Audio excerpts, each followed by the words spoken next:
What do you do? Where do you want to go? What you up to this weekend?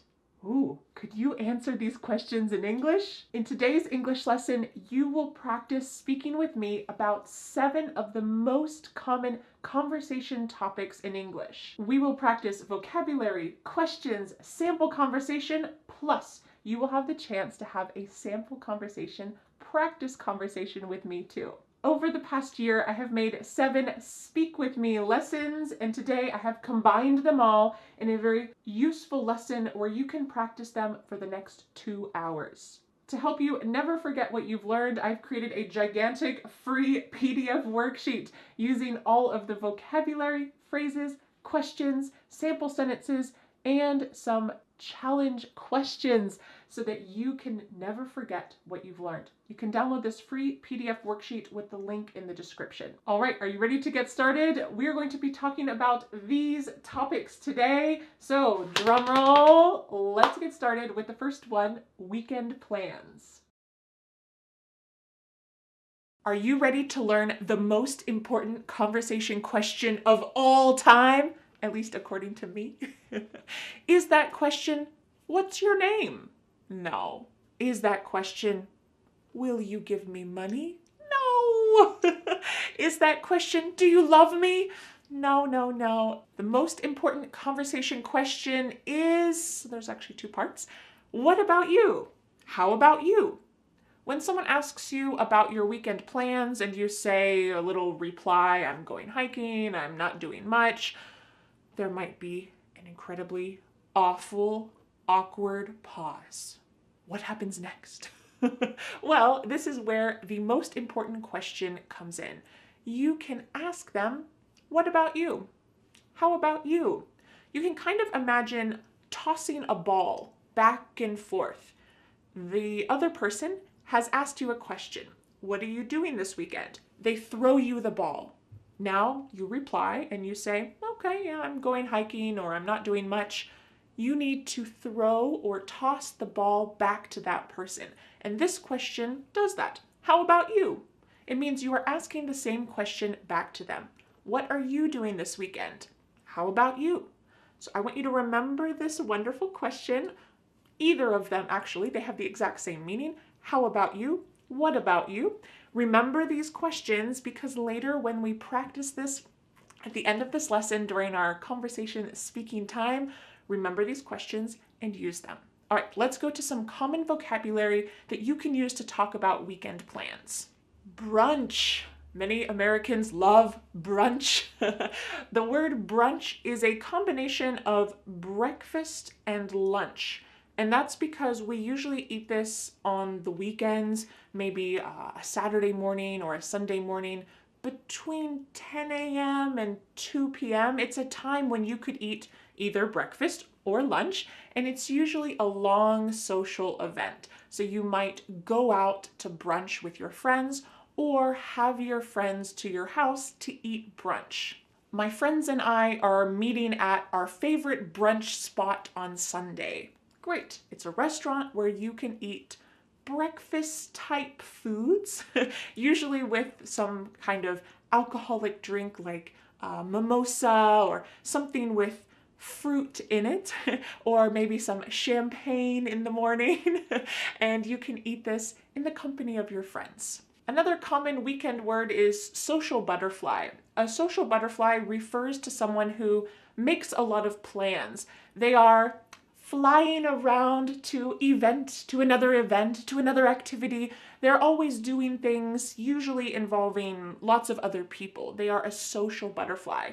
If you are a social butterfly, probably the year 2020 with lockdowns and all of these things were probably really difficult for you because you love to get together with other people and always be active. So we can use this in a sentence like this. My friend is a social butterfly.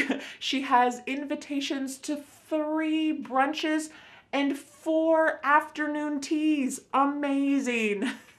What if you are not a social butterfly? What if you are the opposite? Are you a unsocial caterpillar? No. It means you are a homebody. Your body likes to stay at home. I'm a homebody. She's a homebody. someone who enjoys just doing things slowly and staying at home. They feel most comfortable in a comfortable place at home. You could say, my friend is a social butterfly, but I'm more of a homebody. When I get together with friends, I would rather have dinner at my house and then play games here. I think this is kind of true for me personally. As I get a little bit older, I prefer these kind of intimate group settings. Instead of lots of people, I prefer just a couple friends at home, maybe having a bonfire outside, roasting some food or some marshmallows, and this kind of intimate setting. I enjoy doing activities at home more often than when I was a little bit younger. To stay in. Unfortunately, that has been probably a lot of our weekend plans for the past year, and it means that you're just gonna stay at home. It doesn't mean you're gonna do nothing. It just means you're not gonna go anywhere. I'm gonna stay in. You might say, it's supposed to be cold and rainy this weekend, so I'm just gonna stay in and read a book. Or I'm just gonna stay in and do some things around the house. To binge watch. This means that you watch a lot of movies or TV shows, usually back to back without stopping. So several hours, maybe you watch 4 seasons of a TV show in one day. This is binge watching. You are watching a lot. This expression comes from a term we usually use with alcohol, to binge drink. This means that you drink a lot of alcohol at one time. It's not a very healthy thing to do, but when we say to binge drink, that has that same idea, as you're doing a lot back to back. Or you could binge watch TV. So you might say, last weekend, my husband and I binge watched all of the Star Wars movies. This isn't true. When you have young children, you do not have time to binge watch TV. But you might say this about your life. I binge watched that new TV show that just came out. Our final expression that you can use to talk about your weekend plans is to catch up on some chores.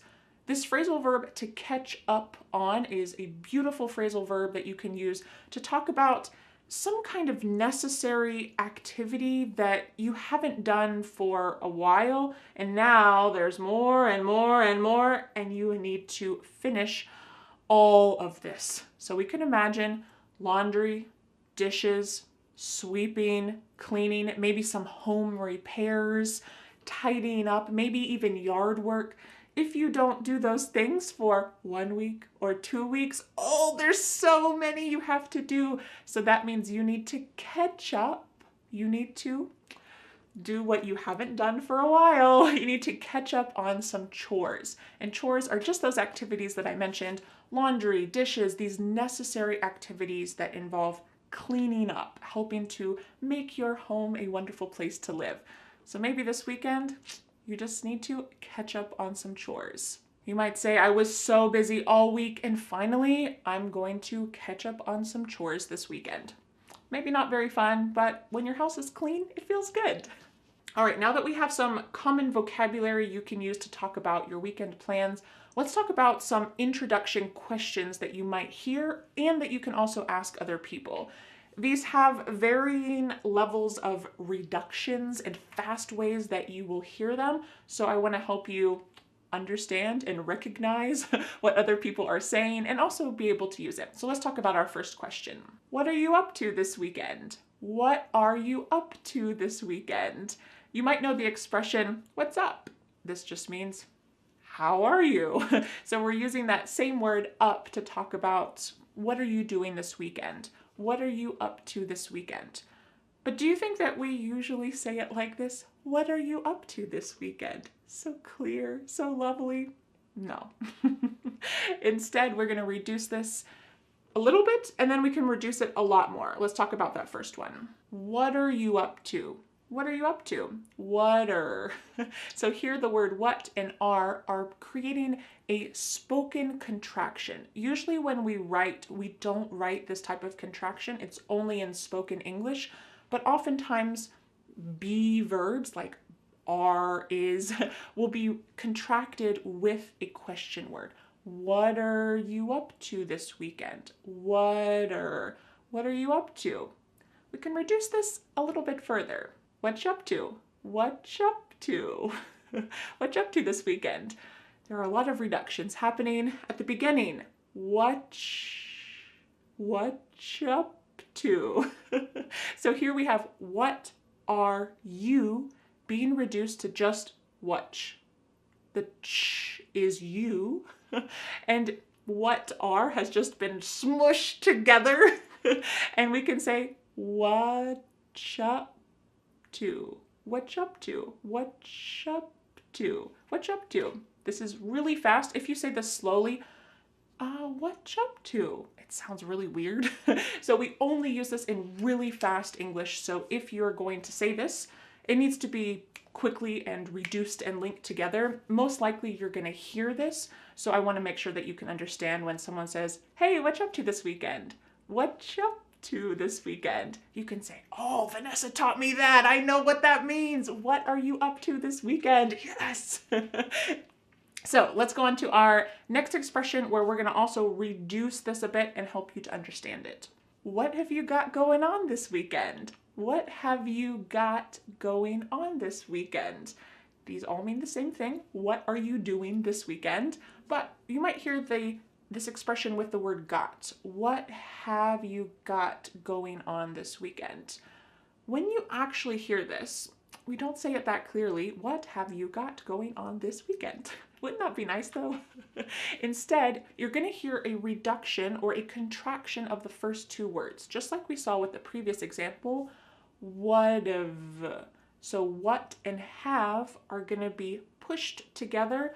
What have you got going on? That final G in the word going is going to be cut off and we'll just say going. So let's try to say that all together. You want to try to say it with me?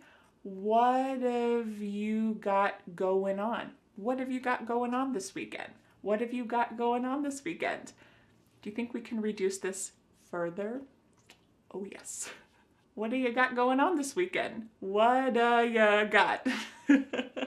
Here at the beginning of what have you got is just really like you threw it in a mixing bowl, stirred it up, and threw it out on a cookie tray. Well, let's try to break it down so it's not quite so messy and complicated. At the beginning, we have what have you got? But it sounds like what. This is what have. What ya? Ya is you. What ya got going? Again, we're going to drop that G at the end of the word going. Going on. What you got going on? What? Notice what's happening at the end of the word what. Do you hear a clear T? What ya? What ya? Nope, that T at the end of the word what is going to change to a D sound. This is really typical of American English, where a T that's surrounded by vowel sounds is going to change to a D. It's called a flapped T, and it just kind of rolls off your tongue in a smooth way. What you got going on? Can you say it with me? What do you got going on this weekend? What do you got going on this weekend? All right, let's go to our last question. You doing anything fun this weekend? You doing anything fun this weekend? What's happening at the beginning of this question? Should there be another word? Yep. Are you doing anything fun this weekend? Are you? But the word are, it's on vacation. It's just gone somewhere. So we're going to start this question with the word you. You doing anything fun this weekend? It kind of makes the question seem a little more casual and less like an interrogation or like you're asking someone out on a date. It's just a casual question. You doing anything fun this weekend? But we can reduce this question. We're not going to reduce it an awful lot, but we will hear this reduced a little bit. When we say you doing anything fun, instead you're going to hear ya doing. Ya, the word you is reduced to ya. Ya doing. Listen to that G at the end. Ya doing, it's gone. It's also on vacation. Maybe it's on vacation with the word are. So let's say ya doing anything fun this weekend? You doing? That's the main reduction that's going to happen in this question. You doing anything fun this weekend? You doing? Try to say that with me. You doing anything fun this weekend? You doing anything fun this weekend? All right, let's go on to some other common things that you will hear in these types of small talk, easy, casual conversations. If someone tells you about their weekend plans and it sounds interesting or fun, how can you reply? You might say, that sounds like fun, or how interesting, or just simply, nice. If that person is doing nothing, they're just sitting at home, maybe they're gonna binge watch some TV and stay in, well, sometimes it's nice to still say something positive in response. So you might say, sometimes it's nice to do nothing. And that's true, especially if you've been doing a lot. Sometimes it's nice just to stay in and relax for the weekend. So you might say, sometimes it's nice to do nothing. All right, before we practice our sample conversation together, what can you say at the end? Well, if you're talking about weekend plans, it is before the weekend, so you could just say, have a good weekend, or enjoy your weekend. Simple, great way to end the conversation. All right, let's take a deep breath. Are you ready to put all of this together? What I would like you to do is first, I would like you to listen to this sample conversation. Think about the different parts that are happening. You're going to hear our key, beautiful question, what about you? How about you? You're going to also hear some of the key vocabulary that we talked about, and also just some of the questions, the introductory questions. What you got going on this weekend? Great things like that that we'll put together. And then I'm going to put some pauses, and it's going to be your turn to have the conversation with me. So first, let's watch the conversation sample. Hey, what you up to this weekend? Oh, nothing much. I'm just gonna stay in and catch up on some chores on Saturday. But on Sunday, I'm gonna meet up with some of my friends for brunch. That sounds fun. Where's your favorite brunch spot? I usually go to Sunny Morning Cafe. What about you? What have you got going on this weekend? I'm kind of a homebody, so I'll probably just read a book in my hammock. That sounds nice. Well, have a good weekend. Enjoy your book. Thanks, you too. Have a good weekend. All right, are you ready to take this to the next level? I'm going to be asking you a question and then pausing, and I would like you to reply in that pause. Take a moment, tell me about your weekend plans. You can do it. Let's go.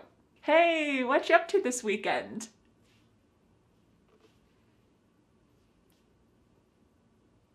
How interesting. How often do you do that? Oh, me?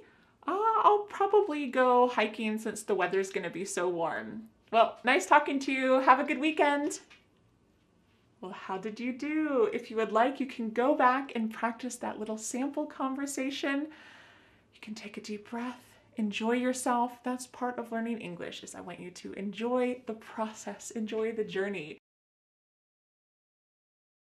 Let's start with some common questions for talking about eating out in restaurants. Since the pandemic began, a lot of restaurants have changed their service model. So these questions will cover eating in a restaurant, but also ordering food to go. So I hope that these will help you in any situation that you're in. Let's start with our first question. Do you want to eat out? This phrasal verb to eat out means at a restaurant. We don't often say, do you want to go to a restaurant? Do you want to eat at a restaurant? We just say eat out. Do you want to eat out? But we often reduce this question to sound a little more comfortable and casual. You want to eat out? Ya is you. You want to eat out? You want to eat out? We've dropped the question word completely. Do. Just ya. Ya. And then we have reduced want to become wanna. This is a common reduction in English. Can you say this question with me? You want to eat out? You want to eat out? Or we could cut off that first word ya completely and just say, want to eat out? Ask it with me. Want to eat out? Great. Then you might ask, where do you want to go? Where do you want to go? But do you think we say it clearly like this? Unfortunately not. Instead, you could say, where you want to go? Where ya wanna go? So this is a similar reduction to our first question. You becomes ya, and want to becomes wanna.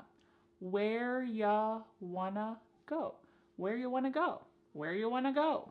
Should we order pickup? Should we order pickup?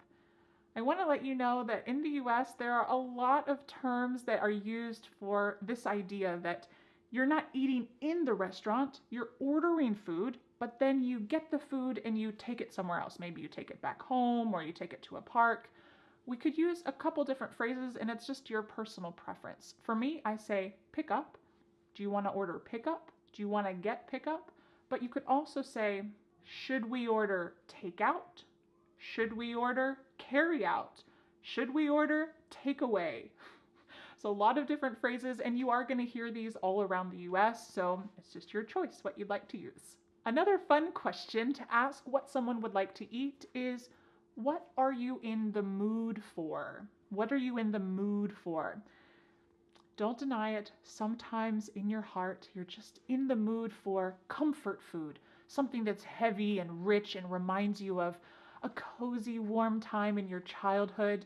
Maybe it's not very healthy, but you're in the mood for comfort food. Or maybe you're in the mood for something light. So you want a salad or sushi, something light. So this idea of what are you feeling like you want to eat?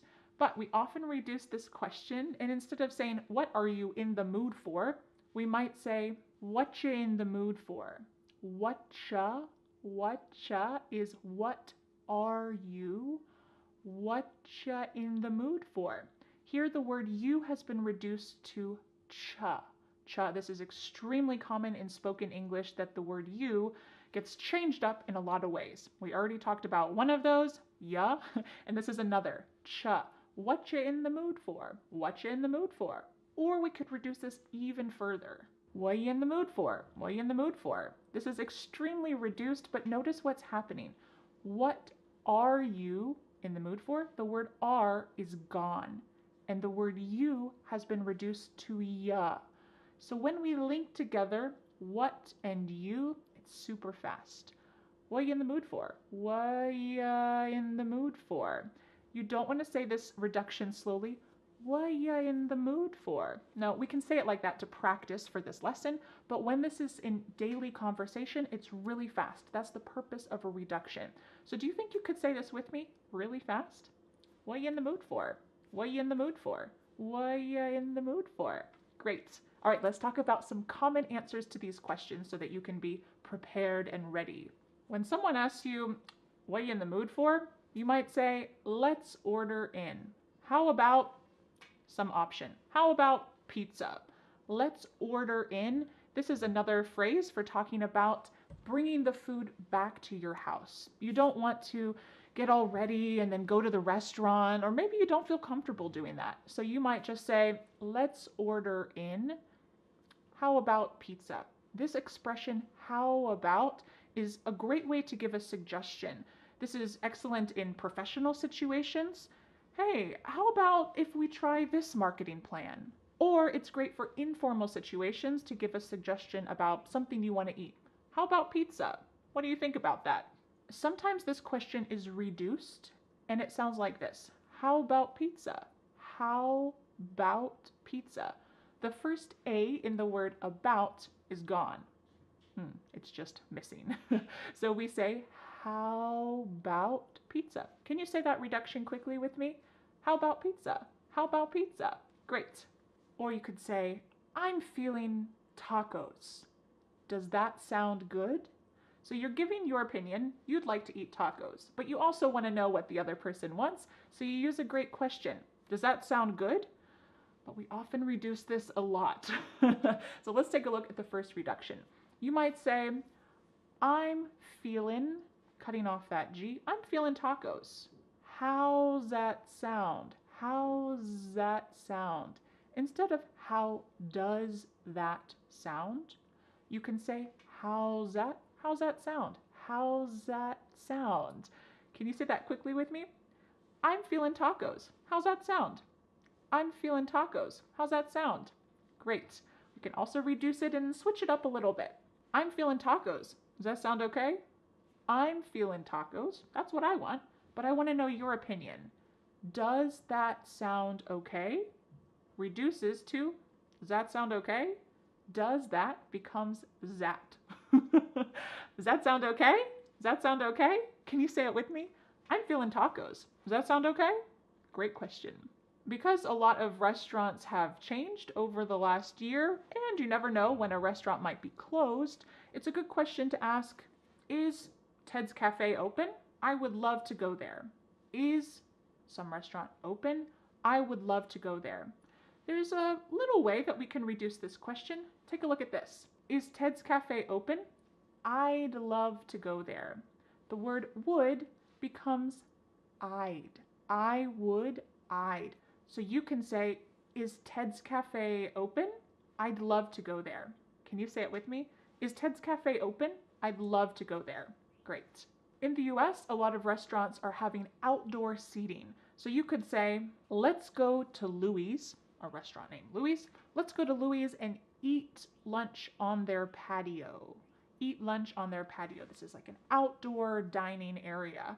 It's really nice when restaurants have this because sometimes you don't feel like eating at home, but especially with kids, if you don't feel like confining them inside a restaurant, or maybe you don't feel comfortable doing that, if a restaurant has a patio, it's much more informal feeling, and it's kind of a nice spur of the moment thing to do. A great expression that you can use is, let's grab a bite at Louis.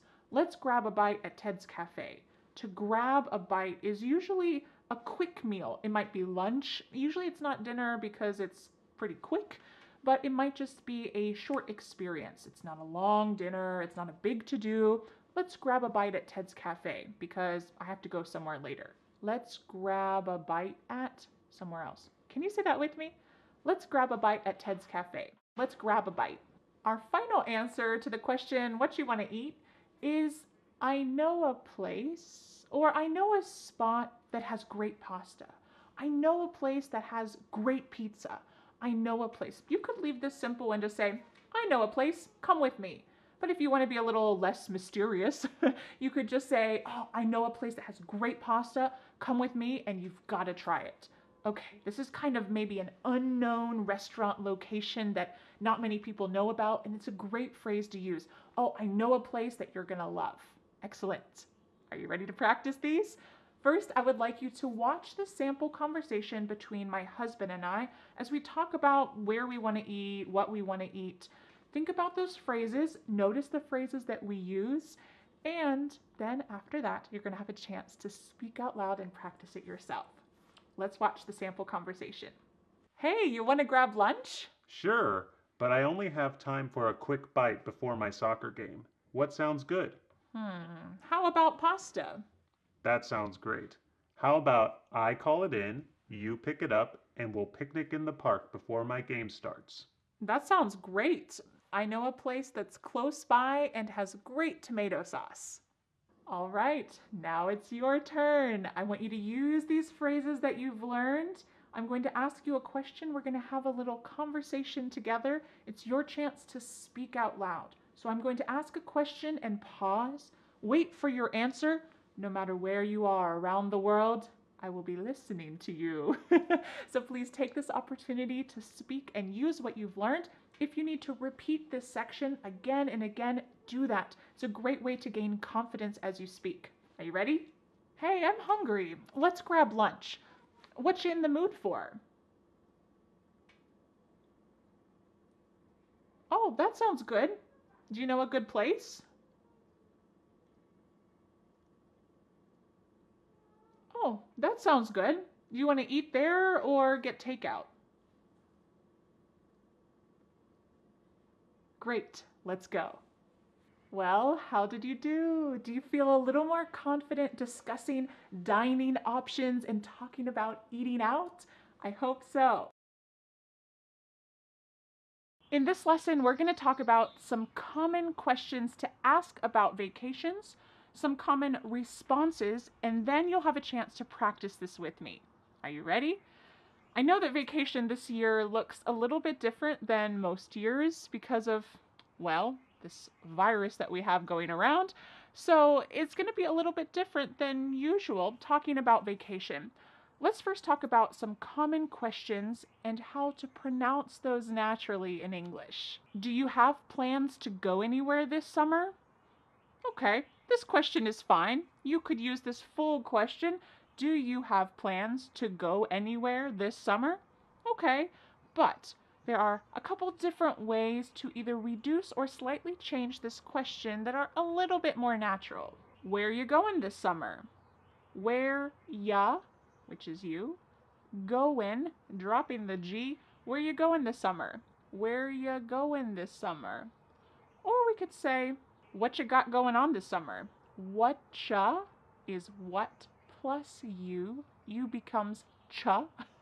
Whatcha got going on? Again, we're dropping the G, but we're using a great phrasal verb, going on, going on. What's going on? If you go into a room and it's an absolute mess, you might use this phrasal verb and say, what is going on here? But you can use this also for vacation and say, what do you have going on this summer? Or reduced, what you got going on this summer? And it simply means, what are your plans this summer?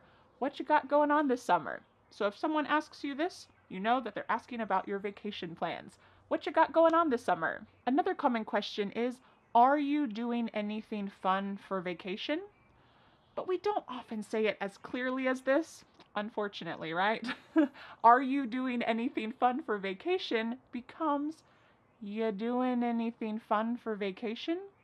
Look at what's happening at the beginning of this question. Yeah. What happened to the verb are? Are you doing? It's completely gone. Maybe it's also on vacation. So we're going to start this question with just you, which is reduced to ya. Do you see how we reduce the word you in a lot of ways? Whatcha got going on? Or ya doing? Ya doing, we're dropping that G again. Ya doing anything fun? Something interesting happens at the beginning of the word anything. Ya doing anything fun? We link together doing because we're going to drop the G. It ends with the sound n, the N sound. And then the next word, anything, we sometimes drop the A and we're going to push those two together because there's two N sounds side by side. You doing anything? Doing anything fun? You doing anything? This is one of the reasons why English sounds quite fast to English learners. If you watch a TV show and you say, what in the world did they just say? I have no idea. Well, it's because of these droppings, linkings. This is quite common in spoken English. So you can say this question with me. Are you ready? You doing anything fun for vacation? You doing anything fun for vacation? Let's go to our next question. Where are you headed for vacation? Where are you headed for vacation? This question is very clear the way I just said it, but it uses a wonderful verb, headed. This is, yes, your head, but it's talking about the direction that you're going, some place that you're going to visit. So if you get a call from your mom and she says, where are you going? You could say, I'm headed to the store. This means that's the direction that you're going. You are on your way to the store. But we can reduce this a little bit and say, where ya, does that sound familiar? Where ya headed for vacation? Where ya headed for vacation? We could substitute the end of this for vacation and just say, where ya headed this summer? Where ya headed this summer? Where ya headed this summer? Do you notice that a great way to sound a little bit more fluent in English is to reduce the word you? We've talked about a couple different reductions, but a very common one is ya. Where are you headed this summer? Where are you headed for vacation? Great. Before we go on to some common answers that you can use to answer these questions, let's talk about something very important. The most important conversation question you will ever know is, what about you? How about you? We talked about this in the part 1 video I made, Speak With Me, about your weekend plans. Well, these two questions are essential. If you don't remember anything else from this video, please remember, what about you? How about you? We use these if you can imagine a ball. I'm holding the conversation ball, and when I ask you, how about you? Boom, I pass the ball to you. it is your turn to answer the same question. So if you ask me, where are you headed for vacation? And I say, not really anywhere. I'm staying home. What about you? I pass the question back to you. This is a great way to continue a conversation, so make sure that you keep that locked inside your memory because we're going to be using that a little bit later in this lesson where you're going to use these conversation questions and answers to practice speaking with me. All right, let's go to some common answers to talk about our vacations, especially in this world that we're living in this year. Because a lot of us would love to go on vacation and see the world, but we probably needed to change our plans a bit this summer. Let's talk about some realistic answers to these questions about where you headed this summer, what you got going on for vacation. Let's talk about some realistic answers. I'd like to go to Europe, but I think I'll take a road trip around the US instead. This is using a great sentence construction. I'd like to, but. So first we're talking about your dream, the ideal dream, and then we're talking about what you're really doing. I'd like to go to Europe, but I think I'll go on a road trip around the US instead. Or you could say, I'd like to go to a family reunion, but we had to postpone it. Okay, the ideal is going to the family reunion, getting together with all of your family members, but the reality is that you had to postpone it or delay it for another time. This is the reality. I wish that I could go on a cruise, but that's not happening right now, so I guess I'll order a pizza and go to the pool. Here again, we're talking about the dream and then the reality. You can make that reality special for you. It doesn't need to be too disappointing, but it's not your dream, your ideal dream. I wish that I could go on a cruise, but cruises aren't happening right now. I wish that I could. That's a great introductory phrase. I wish that I could go to a music festival, but it was canceled. So I guess I'll make a playlist and listen to music and dance in my backyard. I wish that I could, but this is what I'll do instead. All right, let's go to our third phrase. I was going to take my family to New York, but I think we'll go camping instead. Using this phrase, I was going to, talks about a plan that you had. Usually a real plan that you had. It's not just a dream. It's a plan that you had and then you needed to change it.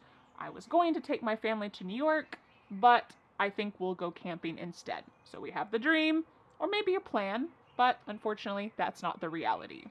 I was going to backpack across Italy, but I guess I'll stay home and learn how to cook some Italian dishes instead.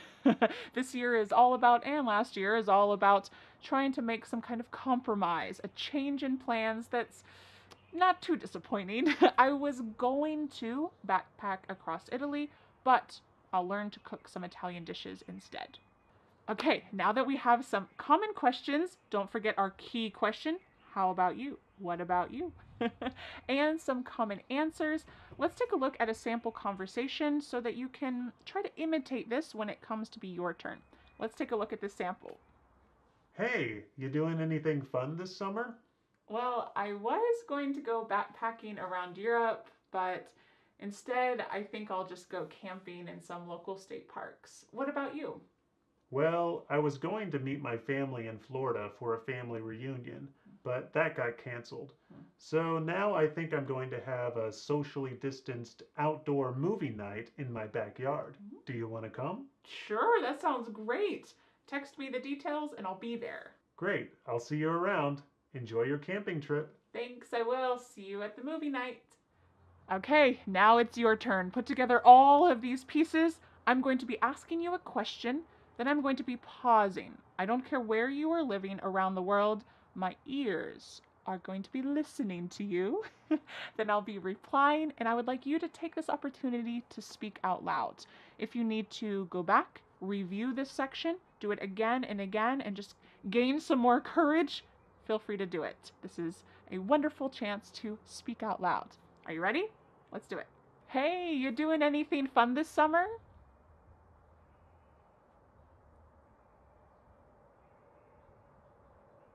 That sounds like fun. Have you done that before?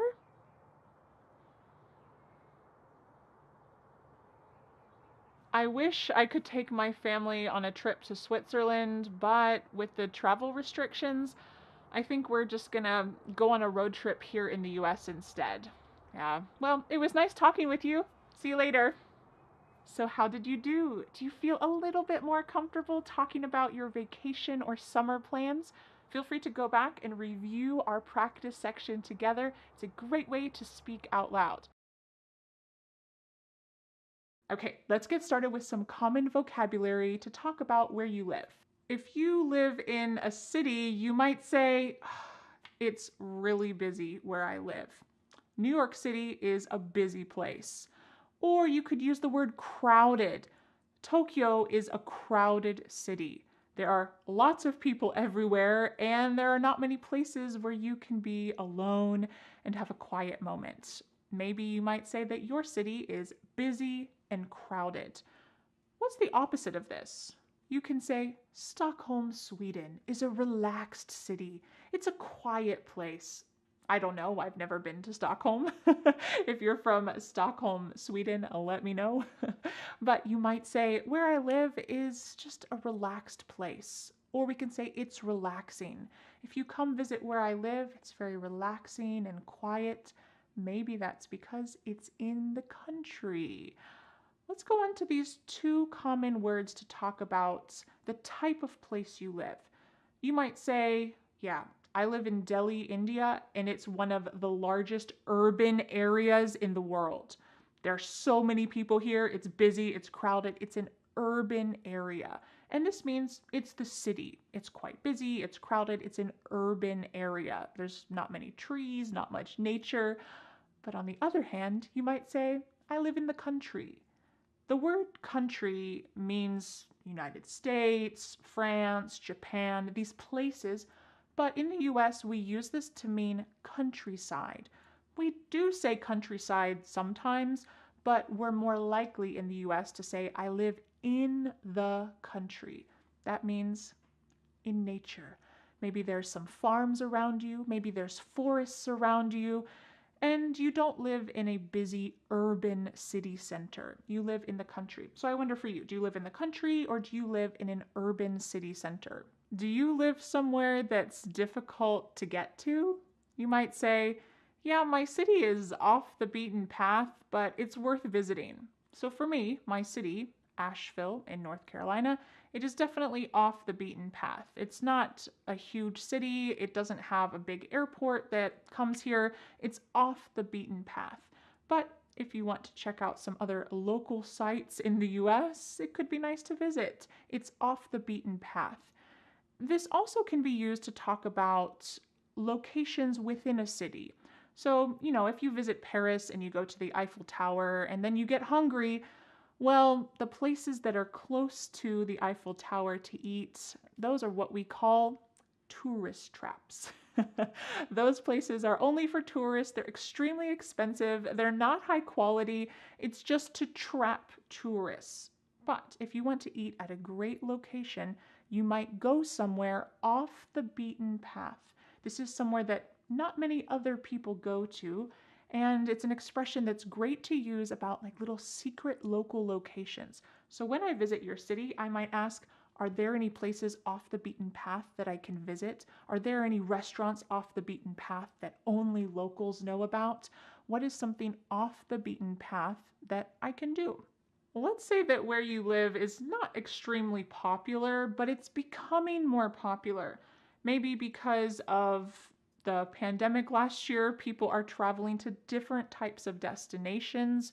Maybe they're deciding to travel to more nature places, places that are in the mountains or places that are not in big city centers. Well, that might mean that where you live is becoming an up and coming place. We use this term up and coming to talk about somewhere that's not extremely popular, but it's becoming more popular.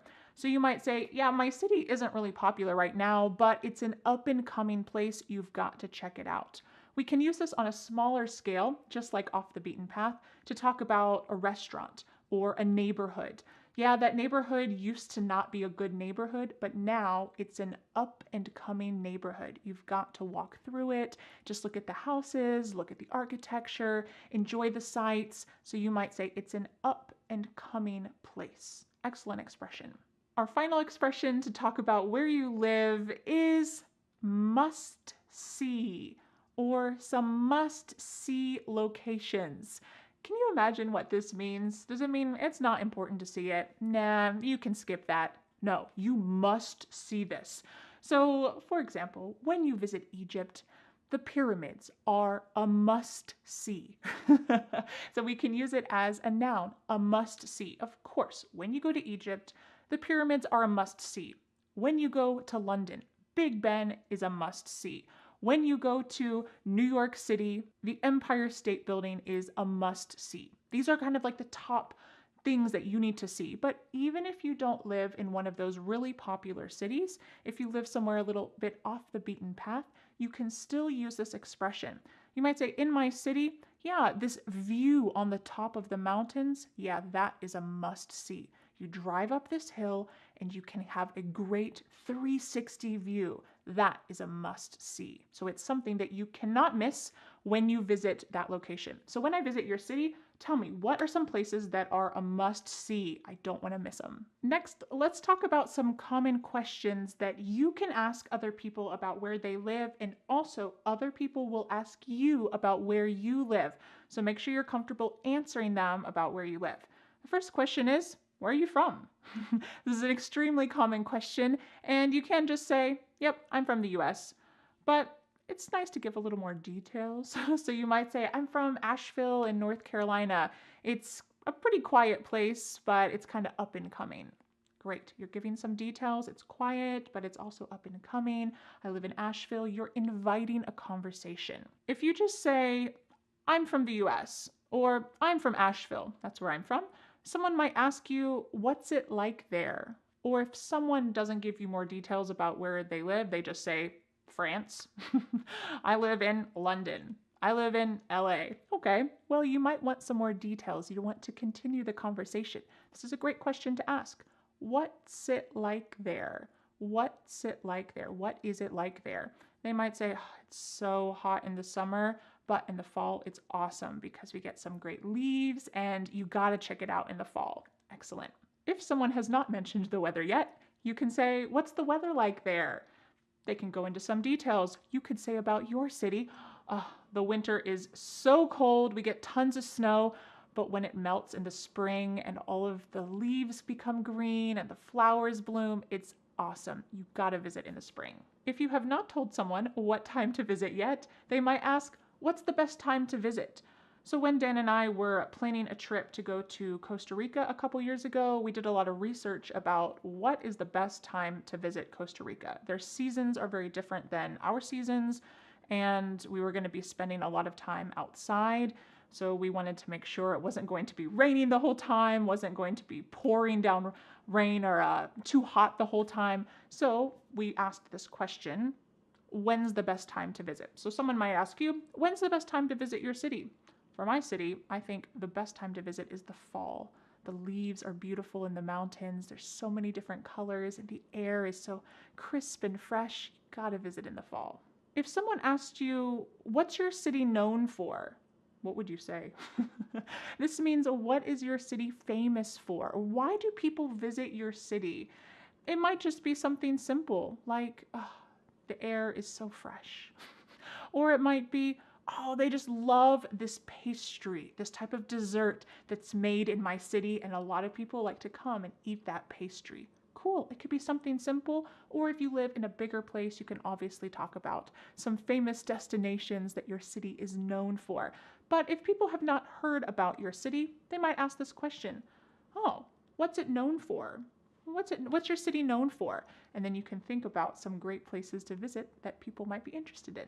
Whenever I ask someone about their city, especially if I'm going to visit, like your city, I like to ask about their personal favorite thing to do. So someone might ask you, what's your favorite thing to do in your city? Or what's your favorite thing to eat there? What's your favorite thing to see?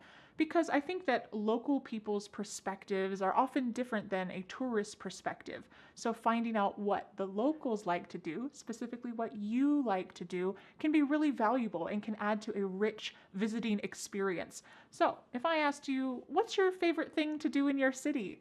You might tell me, oh man, there is this little bar off the beaten path down this alley, and you got to check it out. It's so cool. They brew their own beer, and the atmosphere is awesome. It is a must see.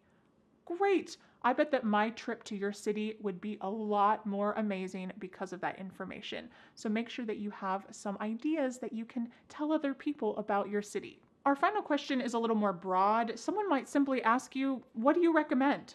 Or maybe if you're talking to someone who lives in New York and you are about to visit New York, great. You can ask them some questions and say, what do you recommend? What do you recommend about New York? What do you recommend that I do? Oh, you got to see this museum. It's really cool. They have local artists that they have on display and all these different things you can see. Great. You're asking, what do you recommend in general? It might not be that person's absolute favorite thing personally, but to visit the city, what do you recommend? Great. A wonderful question to ask. What do you recommend? All right, now that we've talked about some common vocabulary to describe your city, some common questions that you can ask or other people might ask you about where you live, let's see a quick sample conversation between me and my husband Dan, where we talk about visiting Rome. Now, neither of us are from Rome, but I want you to use your imagination. Let's imagine that Dan is from Rome. He's actually from the US, but let's imagine that he's from Rome and he is giving me some insider tips about what I should do on my upcoming trip to Rome. Let's watch the sample conversation and listen for some of the key vocabulary that we just talked about, because you are about to have a chance to use it yourself speaking with me. Let's watch. Hey, Dan. Hey Vanessa, are you excited for your trip to Rome? Yeah, I can't wait. It's such a historic place. But are there any tourist traps I should avoid? Yeah, avoid all the gelato shops, except this one. It's off the beaten path, but trust me, it's worth it. Oh, thanks for the tip. Any other must-sees? Well, the Colosseum is great, but my favorite thing to do is wander around and see all the little chapels. It's usually more relaxed and less crowded that way. Oh, that's good to know. Thanks for the tip. No problem. Enjoy your trip. I will. All right, now it is your turn. I'm going to ask you some questions about where you live because I'm coming to visit. I need to know what it's like. I'm going to ask you some questions and then I will pause. I will be listening to you wherever you live around the world. I will be listening. So please speak out loud. Use the expressions that you've learned, and I can't wait to learn more about your city. Are you ready to get started? Hi, I'm taking a vacation to your city and I can't wait. Tell me, what's the weather like in the summer? I need to know what I should pack.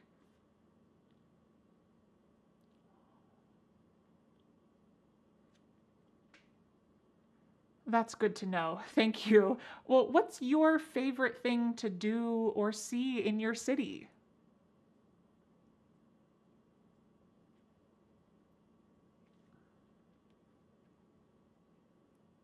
Wow, that sounds really interesting. So I gotta know, are there any tourist traps that I should avoid when I go?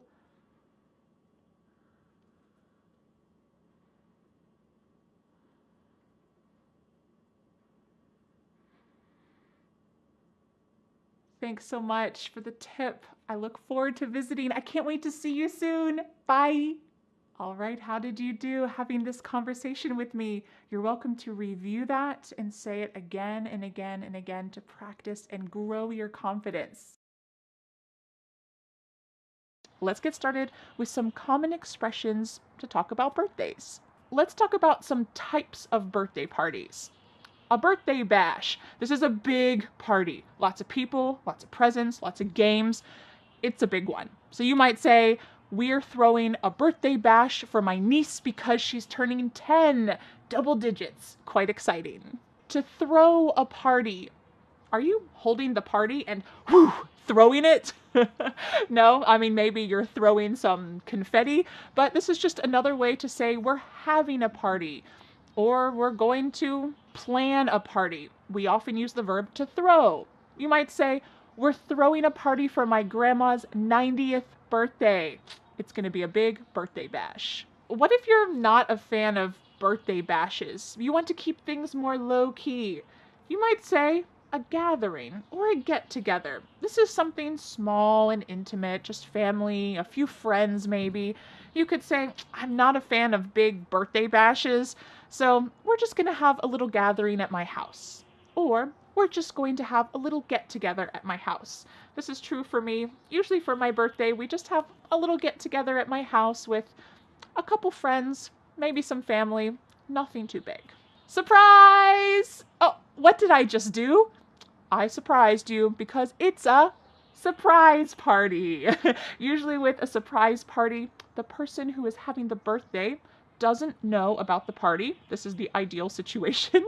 So someone is planning, inviting guests, setting up everything, and they try to get the birthday person to come into that area without knowing anything, and they walk in and then everybody jumps up and says, surprise! So I'm curious, have you ever had a surprise birthday for you? Have you ever helped to participate in a surprise birthday? I don't think that I ever have, but one time when I was in college, my friends threw a surprise birthday party for me and another friend who has the same birthday. And I didn't want to go. I said, I'm studying. I have a test. I can't go down there. No, I'm not going to go have dinner with you guys. No, I need to study. And then one of my friends finally realized that I wasn't coming. And she said, hey, Vanessa, it's a surprise birthday for you. Come on. So I kind of had no choice at that point because I realized, oh, they're doing something nice for me. So you might say, we're throwing a party for Vanessa. It's a surprise party. Don't tell her. Well, unless you can't get her to come. Next, let's talk about some common phrases that are just associated with birthdays. The first one is RSVP. Now, this is occasionally something that we use in spoken conversation, but it is more common on a written invitation. It could be a physical invitation, or it might be an internet invitation using, Facebook events or something like this. But RSVP stands for the French "Répondez s'il vous plaît," and it means please respond. Please tell me if you're coming. So usually you will see this sentence: RSVP by June 30th. RSVP by Saturday, whatever date. So there's a deadline. Please tell me if you're coming so that I can order the right amount of cake, so that I can make the right amount of food. This is just a polite thing to do, to RSVP. Wonderful. Another common phrase for birthdays or for parties is BYOB. What if I said dinner and cake are provided, BYOB? What would that mean to you? Bring your old bag. Bring your old balloon. No, this means bring your own beer or bring your own booze. Booze is a slang term for alcohol. So this means I am not providing alcohol. If you want to drink alcohol, bring what you want to drink. Bring it for yourself. This is very common, and it's not really rude. In fact, it's good to tell guests if they are allowed to drink alcohol at your house and you're not going to provide any. It's good to tell them, I don't have any, bring your own. BYOB. This is quite a common expression, especially in an invitation. You might see that written. Dinner and cake provided, BYOB. Excellent. Make a wish. Usually after we sing happy birthday, you blow out the candles and you close your eyes and you make a wish. There's kind of a superstition that if you tell people your wish, it will never come true. So usually it's a surprise. I will never tell you what my birthday wishes are because it probably won't come true then. So this is kind of a superstition.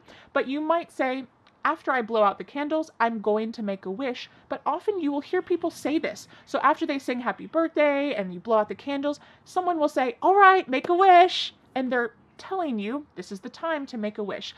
This sometimes happens at children's parties more often, that someone will say it.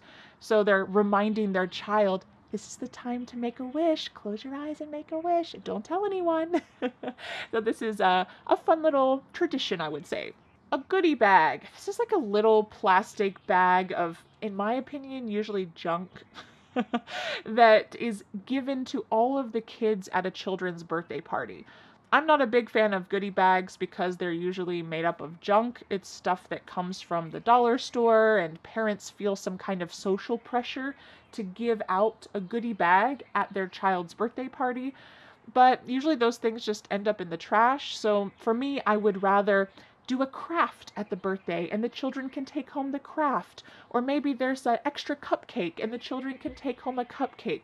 This seems a little bit better to me. I think that the idea of a goodie bag is falling out of tradition a bit, but there's still a little pressure to give something to your guests. This is only for children's birthdays, to give something to your guests. A sweet 16. If I said, I can't believe your daughter is already old enough to have her sweet 16. How old do you think that she is? 16 years old. For some reason, 16 is a big number. I think this is because this is when you can get your driver's license in the US. So it's usually just for girls. I hate to say it, but usually teenage boys who are 16 years old aren't usually labeled as sweet. Maybe that was just my experience when I was a teenager. But usually a 16-year-old girl might have a sweet 16 party. And this is a big birthday bash to celebrate turning 16. The next big birthday is turning 21, and this is for anyone, boys or girls, and this is a big birthday because you can finally legally drink alcohol. So a lot of people will have a 21st birthday party with their friends where they get to go to a bar, or they go to a pub, or they go to a brewery or a restaurant, and they get to drink alcohol in public. That's not to say that nobody drinks alcohol before 21, but usually your 21st birthday is kind of a symbol of, now I am an adult. There you go. After 21, you have to wait a long time for your next big birthday. If I said, oh, I don't feel that old, but somehow I'm already over the hill. What do you think over the hill means? Well, the average lifespan is about 80 years. I think now it's a little bit more than 80 years old. But what is halfway? 40. So this birthday is a little bit dark, a little bit depressing, but we say that when you turn 40 years old, you are over the hill. And anytime after 40, if you don't want to tell someone your age, you can just say, I'm over the hill, or I'm way over the hill, because you are past the peak of life and now you're just going down the other side. Very sad. So usually if you go to the grocery store and you buy any kind of balloons or birthday bags or birthday decorations for a 40th birthday, they all are black or gray or have to do with like gravestones or skeletons. It's very it's a little bit silly because obviously when you're 40, you're still young, but it's just this silly idea that now, oh, you're over the hill. Our last birthday expression before we get to some common birthday questions is a trip around the sun. This is just another fun way to say that you're 1 year older. So if somebody is having a birthday, you could tell them, congrats on another successful trip around the sun. They have successfully gone around the sun one more time, which is 1 more year. Congrats on a successful trip around the sun. You did it. All right, let's go on to some common questions that you might get asked on your birthday, or you could ask someone else on their birthday. And we'll talk about some common answers as well. Any plans for your birthday? This is an extremely common question. If someone asks you, any plans for your birthday? You could say, yeah, we're planning a big bash this weekend. It's going to be exciting. Or, no, we're just going to have a small gathering with a couple friends. Excellent. Any plans for your birthday? What do you want to do for your birthday? This is a great question to ask if you know that you will also be included in the birthday plans. If you are a family member or a close friend who will help to organize the birthday activities, you can use this question. What do you want to do for your birthday? That kind of is asking, hey, what should I plan for your birthday? And you could say, yeah, I'd like to have just a small get together at the house. Maybe we can have a cookout, maybe some cake, just some kind of small get together. A little bird told me it was your birthday. What would you like? This expression, a little bird told me, is kind of almost a universal idea, I think. A lot of languages have this concept of hearing something from a little bird. You're not saying who told you, but you're just saying, a little bird told me that it was your birthday or that your birthday is coming soon. Do you have this type of expression in your native language? It's a great one to use for birthdays. You could just say, a little bird told me it's your birthday. What would you like? You're asking for a present idea. What kind of present should I give you? And an answer to that could be, yep, my birthday is coming up on Saturday, but instead of a present, I'm asking that everyone bring some kind of food or drink to the party. Okay, you don't need presents, you don't need more stuff. You're just asking that people bring food and drinks to your party. Simple, and it's a good way to give at a party and participate. How old will you be? Or maybe if it's on someone's birthday, oh, how old are you now? Don't ask an adult this. I would say after the age of 21, usually it's not a good idea to ask someone, how old are you? Or how old will you be? In American culture, it is quite rude to ask someone their age when they're an adult. For a child, it's no problem. Children love telling people their age. Usually they're very specific, like, I'm 7.5. I'm 8.75. They're very specific about their age because they're so proud of it. But once we become adults, we become a little bit more hesitant to share our age, especially with anybody. And it's not required in social circumstances to say your age. So I recommend asking, how old are you now? Or how old will you be, only to children. When someone invites you to a party, you can ask, is it a surprise party? That way you can not be the one who spoils the surprise. So maybe they forgot to tell you, oh, it's a surprise party. So it's a good thing to ask, is this a surprise party? And they might say, oh no, he knows about it. Or he might say, oh yes it is, don't tell him. It's a great question to ask. Is it a surprise party? Do you need me to bring anything? Can I bring anything?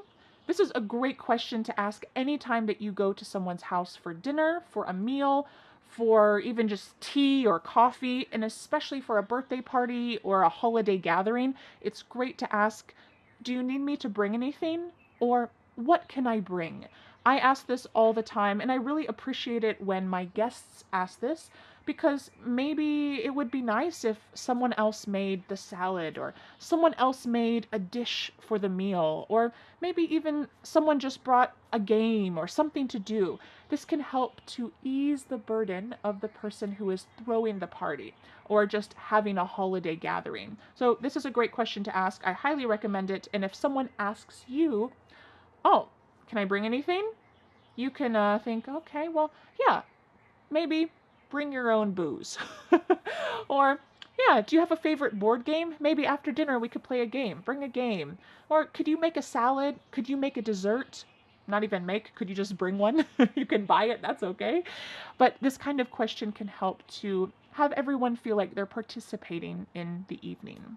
All right, now that we've practiced some common expressions for birthdays, some common questions for birthdays, let's go on to our conversation. I'd like you to see this sample conversation that I had with my husband, Dan, about birthdays. You're going to recognize a lot of these questions, a lot of the expressions about birthdays. Listen to this conversation carefully, because in just a minute, Dan will leave and I will be asking you those questions, and it will be your turn to speak out loud.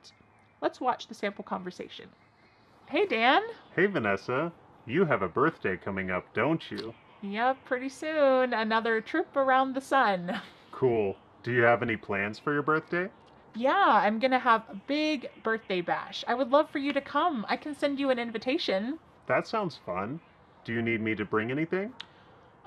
You can bring your favorite party game and a big appetite for cake. All the other details will be in the invitation.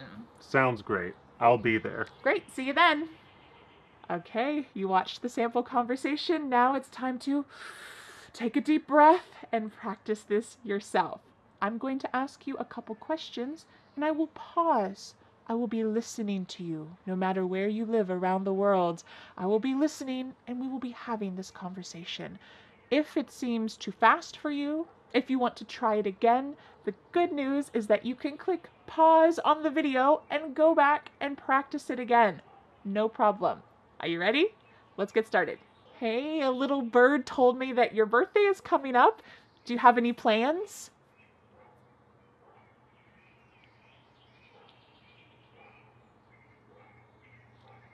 That sounds like fun. Is it a birthday tradition or is that something new?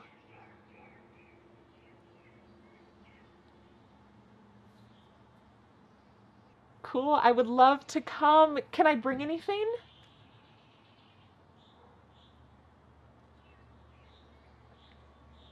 Great, I'll be there. I can't wait to celebrate another trip around the sun.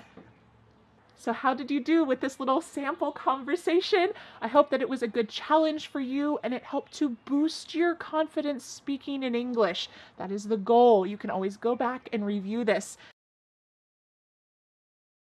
Let's learn some common vocabulary about animals and pets. Let's start by describing you. Can you describe yourself? I'm an animal lover. This means you love all kinds of animals. You might say, ever since I first visited a zoo as a child, I have been an animal lover. I just love all animals. Or if you would like to be a little more specific, you could say, I'm a cat person. I'm a dog person. Usually we keep it to cats and dogs, but you might say I'm a horse person. Does that mean that you have a cat head? I am a cat person. No, this just means that that is your preferred pet. You like cats. So for me, if you've been watching my English lessons for a while, you know I am a cat person. I've never had a dog, but I feel like I relate more to cats. I get along better with cats and I feel more comfortable with cats. But maybe for you, you might say, I'm a dog person. I would rather have a dog. Or maybe you have this unfortunate situation. You are allergic to dogs. Or maybe you might say, I'm allergic to cat fur. I love them. They're so cute and cuddly and I wish I could have a cat, but I'm allergic. If your eyes start to get red and your nose starts to run, maybe your throat hurts, that's a bad sign. It means that you are allergic to some kind of animal. Maybe you can take some simple medicine and you'll be fine, but sometimes it's a bigger problem than that and you just can't have a cat. You can't have a dog. I hope you're not allergic. Now let's describe your pet. But a little note, first of all, something that I've noticed that's different between English and some other languages is that when we're talking about our pets or someone else's pet, we use he or she. We don't use it very often because it feels like you're creating some kind of distance or it's a wild animal or you don't really care about that animal. It's just an object, it.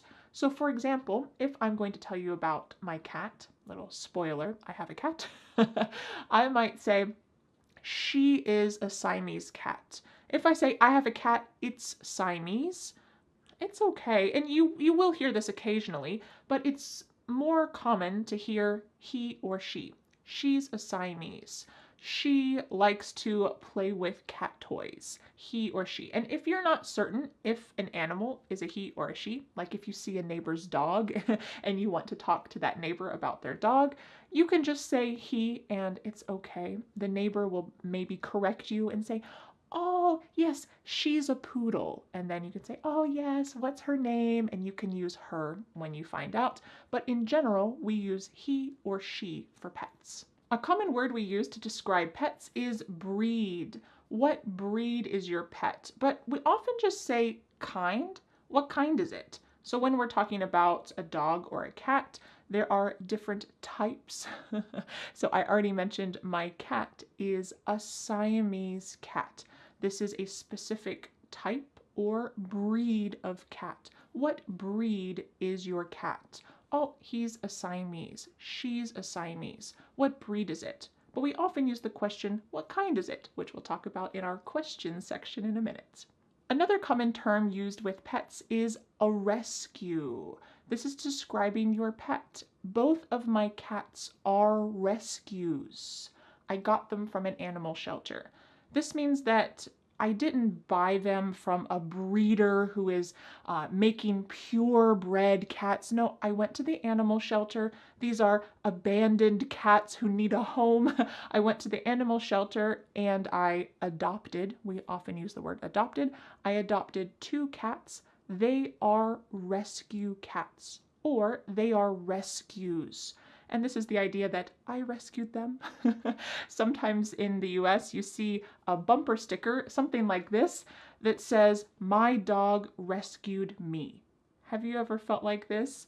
Maybe you saved your dog from the animal shelter, but really, your dog changed your life. Your dog rescued you. You might also hear the word mutt. Mutt can be a little negative if you say it with a negative voice, but it just means that you're not certain what kind of dog you have. We only use this for dogs, and it means, well, it's a mix of so many different types of dogs that I have no idea. He's a mutt. We got him from the animal shelter, but you know what? He's the best dog I've ever had. He's a mutt, but I don't care. So it's that idea that he's not pure. He's not a purebred dog. He's a mix of so many kinds of dogs, but you know what?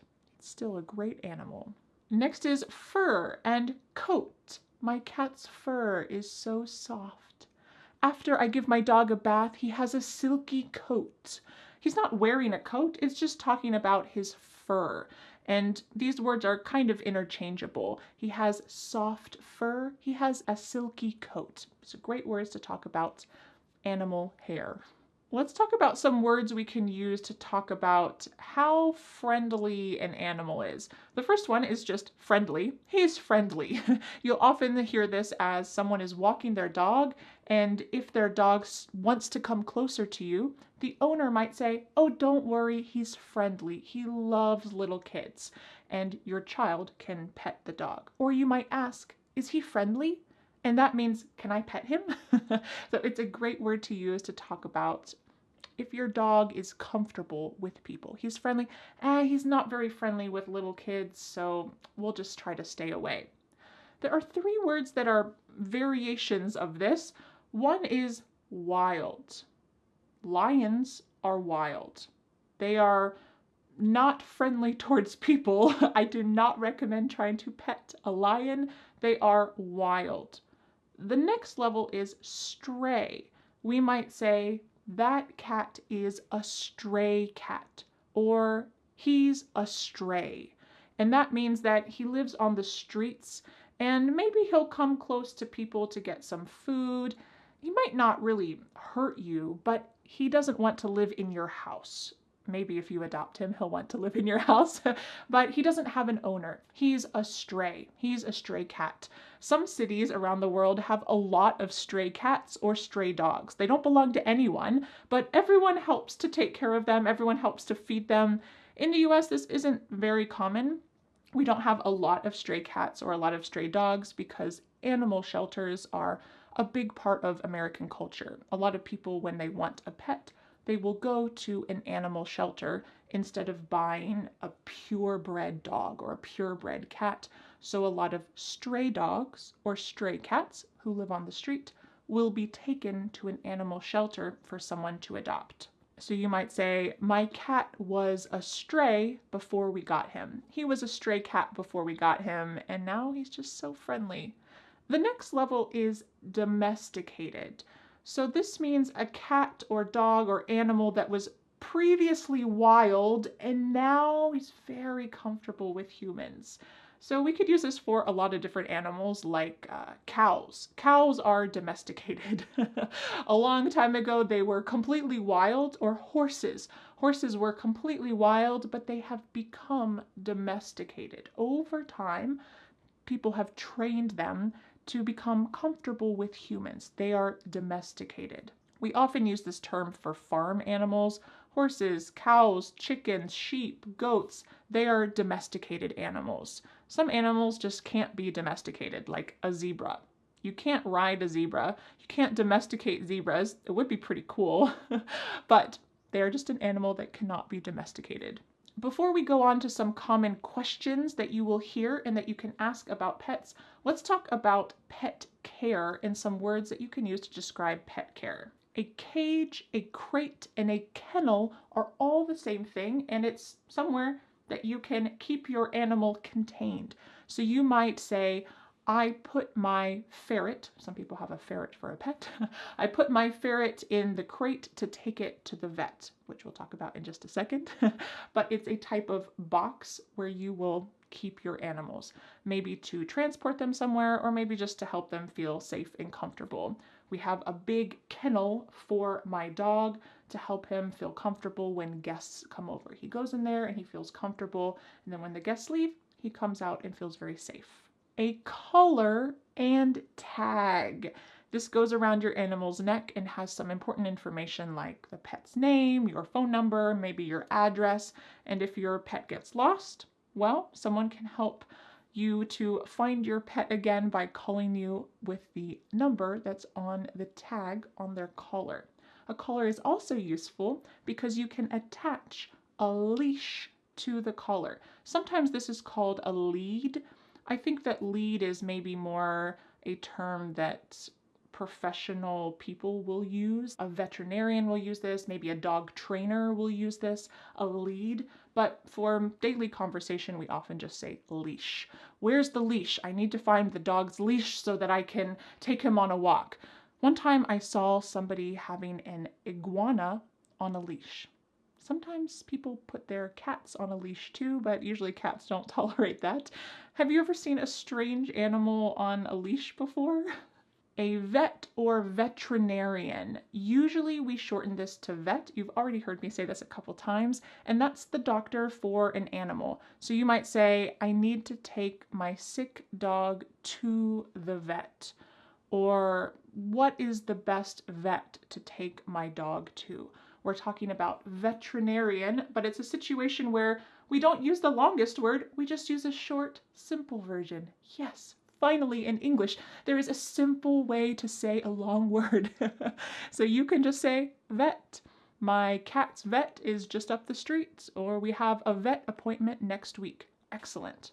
Now, I just want to let you know, if this is your job, if you are a vet and someone asks you the common question, what do you do? Which means, what's your job? And you say, I'm a vet. Well, this might be slightly confusing if someone has no idea that you work with animals, because a vet can be two different things. It can be a veterinarian or it can be a veteran. A veteran, that means someone who used to be a soldier, they used to be in the military, and now they're retired. So that means that you could either be an animal doctor or a retired person from the military. So if someone knows that you work with animals or that you're a doctor, if you say, oh, I'm a doctor, and they ask, what kind of doctor? You could say, I'm a vet. Okay, they will know that you work with animals. But if someone has no clue, you might say, I'm a veterinarian. You might elongate that a little bit just to be more specific. Or if you are a vet from the military, you might say, I'm a retired veteran, or I'm a retired vet, I was in the Navy. You might want to be a little more specific. So that's a situation that might possibly come up. What can you do to bond with your animal? You might play fetch. So you could say, my cat likes to play fetch. Who would have guessed? Usually dogs do, but sometimes cats do too. Or you could just say this word to your dog. So you have a stick, you throw the stick, and your dog runs after the stick. You could say, fetch boy, fetch, fetch the stick. So you're telling him, you're giving him a command about what he should do. Get the stick and bring it back to you. This kind of fun game. Or we might just pet your pet. Ooh. So this word can be used as a noun, as we've been talking about it. I have 9 pets. But what is this? Gently touching your pet. This is the verb to pet. When you are stroking or just gently touching your animal, this is a very kind, nice thing to do. Well, you are petting your pet. So if you're walking down the street and someone is walking a dog and that dog seems friendly, the dog wants to talk with you, and the owner says, oh, don't worry, he's friendly, you can say, can I pet him? Great, that means that you can stroke his head or his back or under his chin, and it's a nice way to enjoy a dog, to kind of connect with each other. Okay, are you ready to go on to some common questions that people will ask you about your pets and also you can ask? Let's do it. Do you have any pets? Very simple and straightforward question. You might say, when I was a kid, I had a dog, but now I don't have any pets. Okay, well, this is just answering in a nicer way than just, no, I don't have any pets. You're giving some information. When I was a kid, I had a dog, and now I don't have any pets. Good answer. When you see a dog, a common question is, what kind is he? We're talking about the breed of dog. What kind is he? It's sometimes unusual to see a purebred dog that's only one kind, only one breed, so you'll often hear this type of answer. He's a lab mix. We got him at the animal shelter. He's a mix. So this means he has 2 different, or maybe 3 or 4 different types of dogs in his blood. So we could say he's a mix or he's a lab mix, and this means he comes from different types of breeds. Another common question is, what's his name? Of course, you can just say your pet's name, but I wanted to give you some of the most common female pet names and also some of the most common male pet names in English. So the most common female pet names are Bella, Luna, Lucy, Daisy, and Coco. There are many other pet names for female dogs or cats or horses or who knows what, but these are some of the most common. In fact, one of my cat's names is Luna. Some of the most common male pet names are Max, Buddy, Teddy, Rocky, and Duke. These are really common male pet names in the US. A question we already talked about is he friendly? Great. Someone might ask you this if you have a dog, and you're welcome to ask someone else this if you want to pet a dog. Is he friendly? Yes, you can pet him. Another common question is, how long have you had him? And maybe this is not how old is he, but how long has he been a part of your life? So you might say, I got Max from the animal shelter 3 years ago. How long have you had him? I've had him for 3 years. If you mention that your dog or someone else mentions that their dog is a specific breed, you could ask this question. What made you decide to get that breed? Maybe you're just curious about that breed, you're trying to have a conversation, or maybe you're thinking about getting a dog too and you want some more information. So you could say, what made you decide to get that breed? And if somebody has, for example, a lab, which is a Labrador retriever, if somebody has a lab, they might say, well, I heard that labs are family-friendly dogs, so we decided to get one. Okay, they have a reputation for being good with kids, for being friendly. They're family-friendly, so we decided to get one. All right, now that we've practiced some common vocabulary about pets, some common questions about pets, now I'd like to show you a sample conversation between my husband Dan and I talking about some pets. After this sample conversation, it will be your turn to speak with me and tell me about your pets, or maybe the pets that you wish you had. And after that will be the big reveal of my 9 pets. All right, let's watch the sample conversation. Hi, Dan. Is that your dog? I thought you were a cat person. Hey, Vanessa. I'm an animal lover, but Fluffy's not mine. I'm just walking him for a friend. Oh, gotcha. Is he friendly? Can I pet him? Yes, he's friendly. You can pet him, but watch out. He drools. Oh, good to know. Well, I'll stick to my non-drooling cats. Oh, but good boy, Fluffy. I'm gonna walk him at the park to play fetch. Wanna come? Sure. Okay, now it's your turn. I'm going to be asking you a couple questions, and then I'm going to pause, and you can speak out loud and try to answer these questions and pretend like we're having a conversation together. If you feel like it's too short of a pause, feel free to pause this video. That's kind of the bonus thing, exciting thing about having a video conversation. You can pause me and spend some extra time explaining what you would like to say. All right, are you ready? Take a deep breath. Let's do it. Hi, I didn't know you had a pet. What kind is he?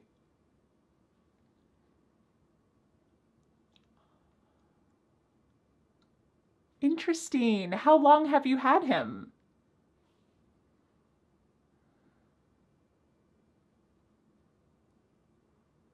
That's so nice. I've been thinking about getting one too. What do you like to do with him?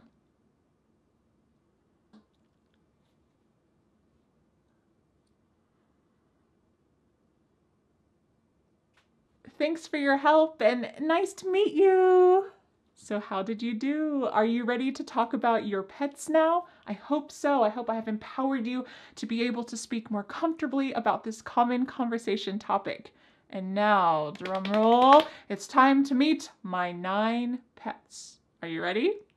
This is Pippin. He's a tuxedo cat. This isn't a breed, but it just describes his coloration. And this is Luna. She's a Siamese, but we got them both from a shelter, so she's probably not a purebred Siamese. And my other 7 pets are chickens! They're only 2 months old, but aren't they so big? Unfortunately, we have to wait until October until they start producing eggs. I can't wait. My husband Dan built their coop, that's the little house where they live, and this area is called the Run. It's a safe area for them to be outside without getting eaten by wild animals, we hope. We got them when they were 1 day old. Look how cute they were. This is a new adventure for us to have farm animals, but I can't wait to get some fresh eggs, and it's a great thing to do with kids. Go down to the chicken coop in the morning and gather the eggs. I can't wait. That'll be so much fun. All right, let's get started with some common vocabulary about jobs. The first category have to do with employment. We'll talk about unemployment later. You might say, my day job is in an office, but I'm taking some night classes to become a nurse. This expression, my day job, usually means your primary job, the way that you make the most money. It could imply that it's during the day, but if you happen to work a night shift, you can still say my day job. This is my main job and how I make money. It's my day job. Another way to talk about your main job is to say my 9 to 5 is in a marketing firm. My 9 to 5. This talks about the hours that you work, 9 a.m. to 5 p.m. You might work different hours. You might work 7 a.m. to 4 p.m. You might work in the afternoon or the evening, but we still use my 9 to 5 to talk about your primary job, my 9 to 5. There is kind of a new movement talking about this expression, and it's often about how people don't like their 9 to 5, that this is something that they're not satisfied with, and people who are not enjoying their 9 to 5 might find some articles online that say, want to ditch your 9 to 5? Here's how to find your dream job. An expression we'll talk about in a moment. But sometimes in this modern age, 9 to 5 implies that it's just a job. I don't really care about it. It's my 9 to 5. It's somehow that it's the way that you make money, but it's not really your passion. It's my 9 to 5. What about jobs that are not your primary money-making job? You can use a lot of different expressions. We could call those jobs a gig, a side gig, a hustle, a side hustle, or you might just say, I do it on the side. So let's imagine that you make earrings, but it's not your 9 to 5. It's not your primary job. Well, you might say, I do it on the side. I make earrings on the side. Or you could say, I have a side gig making earrings. Okay, this is not your primary job, but it's something that you do and you still make some money, but it's not your primary job. If you don't work 40 hours a week at a job, then you have a part-time job. In the US, 40 hours per week is considered a full-time job, but a lot of jobs are part-time jobs. So you might say, yep, I work a part-time job on the weekends at a restaurant. I work a part-time job. Maybe it's your main way of making money. Okay, you just work less hours. Or maybe it's just a side thing. Or maybe you're also a student and you have a part-time job at the same time. That's a great way to describe something that you work less than 40 hours a week on. Now let's talk about unemployment. Unfortunately, over the last few years, a lot of people became unemployed. This is really scary. You don't know how you're going to survive, feed your family, take care of your future. You might be laid off. Laid off means you didn't personally do something wrong, but the company either cut your position, they couldn't pay for you anymore, and it's not something personal. It's usually a problem within the company. So when a company is suffering, usually financially, or they change their whole system, their whole model, and they don't need some people anymore, they might lay you off. This is a great phrasal verb. Of course, you don't want it to happen to you, but it's a great phrasal verb to know to explain the situation. Because it's not that you were fired. To be fired means you did something wrong. And they said, sorry, you can't work here anymore, and there was a problem. Maybe you were late to work too many times. You got fired. This is different than being laid off. When you're laid off, it's not your fault. And it's not embarrassing to say, oh, man, I was laid off during the pandemic. That's not embarrassing. That's fine. It's not your fault. But if you say, I was fired, usually there's a little bit of embarrassment to talk about that because it means there was a problem. We can also say, I lost my job. This is a little more indirect than being fired. It might be because you did something wrong. I was late to work so many times that I lost my job.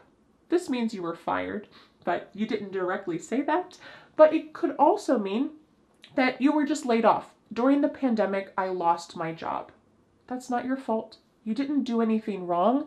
There were just problems with the economy, problems with the world in general. So you lost your job. So this expression, to lose my job, can be used either way. It can be used if you get fired or if you get laid off. Now let's talk about how you feel about your job. Let's imagine that you are a waiter at a restaurant. Well, you might say, I'm a waiter, but it's just a job. I'm looking for something else. It's just a job. This is a common expression to talk about a job that you don't really love. It's not your dream job. This is the opposite. If you love your work, for me, I love being your teacher. I love being able to be your teacher online too. It's really a great combination. Great for you. I can touch a lot of people, and also my life can have a lot of flexibility. Working online as your English teacher is my dream job. But there can also be some problems with work. You might say it's hard to find a good work-life balance. This expression, a work-life balance, is often used when you're working so much, or maybe, like me, you work from home. So it's hard to have a good line between your personal life and your work life. So maybe if you've been working a lot, you might say, I just need to take a break and find a better work-life balance. That's really important. If you've been working a lot, maybe you've even been studying a lot, you might face burnout. Burnout. This doesn't have to do with fire, but it kind of has the sense that your figurative flame and love of your job has gone out. So if you experience burnout, it means the thing that was your dream job, the thing that you felt passionate about, you no longer feel passionate about. This might be temporary. This happens to a lot of people like me who create content on YouTube. You have to be creative and come up with a lot of ideas, and sometimes there aren't many good ideas. Maybe I just have some kind of temporary writer's block and don't come up with a good idea and I feel overwhelmed. Well, that might mean I am burnt out. I am experiencing burnout, or we might say I'm burnt out. I'm burnt out on my job. I've been working for 12 hours a day for the last 3 weeks. I'm burnt out. I need a break.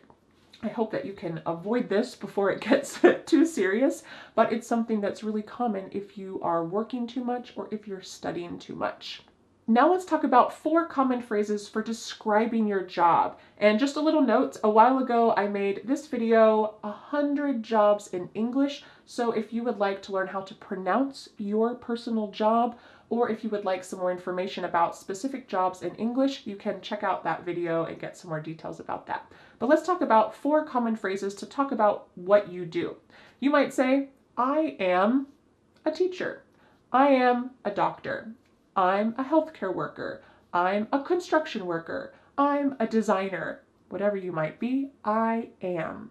But we could also say, I work in plus a field. I work in education. I work in healthcare. I work in business. I work in marketing. So here we have a general term. It doesn't talk about your specific position, but it's a common expression used when you're describing your job. I work in education. Maybe you're not specifically a teacher. Maybe you help to create a curriculum, or maybe there's something that's a little complex that you don't want to explain. You might just say, I work in education. Cool. You could also talk about the company you work for. I work for Amazon. I work for Google, especially if this is a well-known company, even if it's just well-known locally. This is a common expression you might use. Yeah, I work for Samsung. I work for Duke Power, which is the power plant in my city. If I said this to somebody who lived in France, they would have no idea what I was talking about because this is a local business. But if I said that to someone locally, they would understand exactly. So it's kind of all about the context here. What if you have your own business? What if you run your own business? You can use that expression to run. For me, I run my own business. We could say, I run an online education business. Well, that means that I teach online, but it means I'm the CEO, the boss. I wear all the hats. I run a business. So we could use this for a lot of different situations as long as you're the entrepreneur, you're the one who's in charge of the business. I run a business. Before we get to our sample conversation, of course, we need to talk about some common job questions. This is essential for daily conversation because usually these are the questions we use in small talk. So that's why this topic is really important to know about. One of the most common small talk questions after you say, hey, my name's Vanessa. Oh, nice to meet you. What do people say next? What do you do? What do you do? The full expression for this is possibly, what do you do for work? But we often just say, what do you do? And this doesn't mean, I'm sitting here right now talking to you. What are you doing right now? This means, what's your job? What do you do? So you might use one of those expressions we talked about earlier and say, oh, I work for Google. I work in marketing. Awesome. What do you do? Or what do you do for work? When you tell someone what you do, if they are a good conversationalist, they might ask more questions. Or you could ask this question too. What's that like? What's that like? So you're asking about their experience. What's it like to be a nurse in the hospital these days? Well, you might say, well, I like the doctor I work for, but it's just been really intense lately and it's not my dream job. I really want to be a photographer for foster animals and help them to find a new home. That's what I would love to do. I'd love to get into photography. Okay, well here you just answered the question, what's that like? With a lot of juicy details that can further the conversation more. So when you ask someone, what's that like? If they give you some details, don't miss that opportunity. You can pull any of those details and say, oh, you like foster animals? Have you ever had any foster animals? Oh, I have a dog too. And you can kind of snowball the conversation. So this is a great way to get more information and learn about someone else. If you're talking with someone who you already know, maybe you kind of think you know what work they do, but you're not sure, or you haven't talked with them for a while, you might ask this question. Where are you working these days? Where are you working these days? These days means now. But if you haven't seen someone for 5 years, maybe you knew what their previous job was and you're trying to make small talk conversation again and get to know maybe something's changed in their life. So you could ask, where are you working these days? And you might say, oh yeah, actually I'm still working at Google. I've had the same job for the last 5 years. I feel really lucky that I didn't get laid off. So that's where I'm at. And let's say you're talking with someone and you know what job they have. Well, you could ask this question. How's work going? This is similar to asking, how's your family? Oh, how was your vacation? This is just a common small talk question about someone's job. How's work going? And maybe they'll just say, oh, it's going fine. Okay, that's fine. But if they give you more information, they might say something like, oh, it's going okay. You know, it was kind of my side gig for a while and then I got hired full time, but I'm having a hard time finding a work-life balance. So I think I'm going to look for something in a different field soon. Oh. Well, you just had a great conversation there, and you've got lots more information to be able to have more conversation with someone just from the simple question, how's work going? All right, now it's time to see a sample conversation using all of these expressions, or many of these expressions that we just talked about. You'll see my husband Dan and I having a little chit chat about our jobs, and I hope that you recognize some of these expressions and questions that we talked about, because in a moment after the sample conversation, it will be your turn to use them and to have a conversation with me. Are you ready? Let's watch. Hey Vanessa, where are you working these days? Oh, hey Dan, I run an online business, so I can work from anywhere. It's pretty great. Wow, what's that like? Well, I help students learn English and speak with confidence. It's my dream job, but I have to be careful to avoid burning out. Oh, that's awesome, but I understand. What about you? Well, unfortunately, I just got laid off at the coffee shop when they closed, but I got a job working part-time at a hotel. Oh man, that's a bummer. Have you ever worked in marketing? I'm looking for someone to help if you want a side gig behind the scenes. That'd be great. Tell me more about it. I wonder if Dan will get the job in marketing, working for Vanessa. All right, now it is your turn. And what I want to tell you is I will be asking you some questions and having a little conversation, but I recommend going back and reviewing this. You're welcome to pause the video and answer longer if you would like. This is a great chance to have kind of a structured, no pressure conversation in English. All right, are you ready to get started? Let's imagine we were at a gathering and the host said, "Oh, Vanessa, this is your name." And we get introduced to each other and then the host leaves. Here we need to have some small talk. So I ask you, so tell me, what do you do? And now it's your turn to talk. Go ahead.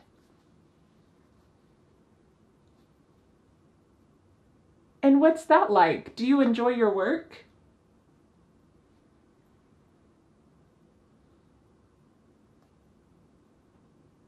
Oh, me?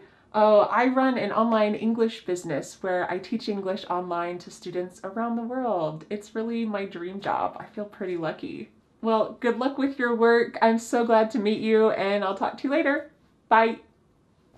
How did you do? Did you have a chance to speak out loud and practice with me? Feel free to go back and review that last segment or this whole video as many times as you would like to boost your confidence, because when you have small talk in English, you will absolutely encounter this conversation topic. So how did you do? Do you feel more empowered to talk about your city or your weekend plans and much more? I hope so. Don't forget to download the free PDF worksheet for today's lesson. There is a link in the description. Never forget what you've learned. Make sure you download that free PDF. And thank you so much for learning English with me. I will see you again next Friday for a new lesson here on my YouTube channel. Bye. The next step is to download the free PDF worksheet for this lesson. With this free PDF, you will master today's lesson and never forget what you have learned. You can be a confident English speaker. Don't forget to subscribe to my YouTube channel for a free English lesson every Friday. Bye.